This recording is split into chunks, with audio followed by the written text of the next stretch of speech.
This video is part of Lesson 3 in the course Christian Marriage and Family. In this video, does Christ redeem a childless marriage?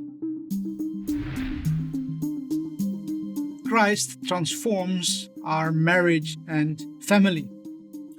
Yet not every Christian couple is blessed with children, no matter how much they pray and wait. So that begs the question, does Christ redeem a childless marriage? Yes, he does, because Christ frees us from false expectations. He delivers us from thinking that we have to prove ourselves or that we need a child to count as a person. This expectation could be in your own heart because this is the way you were raised, or this could be the expectation from your culture and your family. And getting children seems so natural that when a child is not born in your house, that disappointment easily turns into something much worse. Suspicion, casting blame, pushing to do something to fulfill those desires for a child. Now, Christ makes us free from those false expectations. Our standing with God and our place in society or in the church do not depend on the children that we receive. Christ helps us to recognize them as false expectations and makes us free to live up to the expectations God has for us. Secondly, Christ teaches the couple to love each other unconditionally. For example, a couple has no children and is examined medically and find out that the husband is infertile, or vice versa. You can imagine the disappointment or even resentment on the other partner's side. Now, Christ helps us to love our spouse unconditionally, whether they are able to fulfill that desire for children or not. True love comes out of ourselves, not depending on what the other person gives us or even who the other person is, but true love comes out of a decision and a commitment to love the other person, much like God himself has loved us, not because of who we are or because of what we gave him, but out of his own heart. Unconditionally, even having a child does not become a condition that must be met before we continue to love our spouse. Thirdly, Christ redeems a childless marriage because he enables the couple to serve in God's kingdom. He reminds us that marriage actually points towards a greater relationship, the relationship between God and us. We learn to look at ourselves from God's perspective.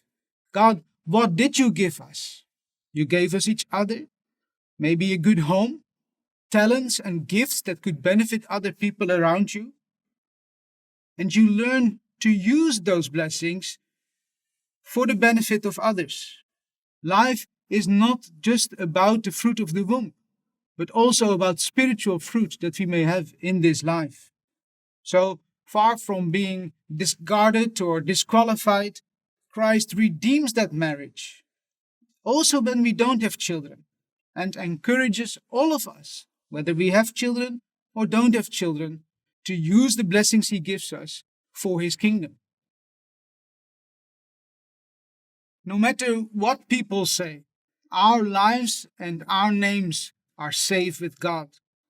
Philippians 4 verse 2 and 3 remind us that true honor and true salvation do not depend on how we establish our names on earth, but that God knows our names in heaven.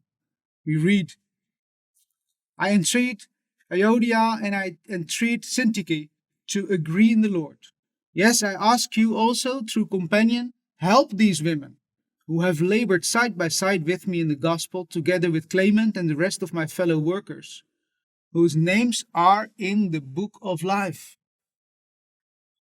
First, we note the gratitude from the apostle for the women who were working together with him, his respect for the women's gospel service. We don't read the names of their husbands or their children. They are only mentioned here because they served God, they labored with Him. God knows every servant by name. The most important thing is not that we have children who will remember and continue our name, but that we have a Heavenly Father who knows our name. Perhaps you have felt shame for what happened to you growing up in your family, or shame because you are divorced or unmarried or unable to have children. Maybe you feel worthless and unknown among people. The Bible here tells us, stay close to Christ. Be willing to serve Him in the gospel as you are able, because God knows the name of everyone serving Him. Your name is in the book of life. Christ redeems a childless marriage. That this is true, I learned from a couple serving somewhere in Africa. They are now married for 29 years, leading a church, but they have no children. And in the early years of marriage, this caused a great problem. They told me, in our culture, especially in our tribe, children are so much adored that if you don't have children, this could even break your marriage. Childless couples are looked down upon. Sometimes they are cursed or considered guilty of some crime. Maybe you were involved in prostitution or you had an abortion, and that's why you don't have children. Especially the wife was suffering in silence. His family tried to force her, allow him to remarry and find a fruitful wife. People despised her. She had no child at all. Even the husband's family members thought that she maybe had bewitched her husband. So she suffered in silence. But they stayed together because they loved each other as they learned to love from God. As they matured in faith, they accepted the will of God. They said, we allowed His sovereignty in our lives to rule. And despite all our prayers and all our waiting, we accepted that our marriage would remain without children born in the home. Yet, they continued together and they served the Lord, comforting other couples, a comfort that they had not had in their early years of marriage. They opened their home to children who needed a place of safety and care. And they enjoy the spiritual family that they have, serving God in the church. So, Christ really redeemed their marriage. They were set free from false expectations that they had and that the family had.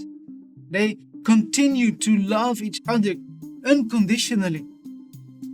And they persevered to serve God in His kingdom.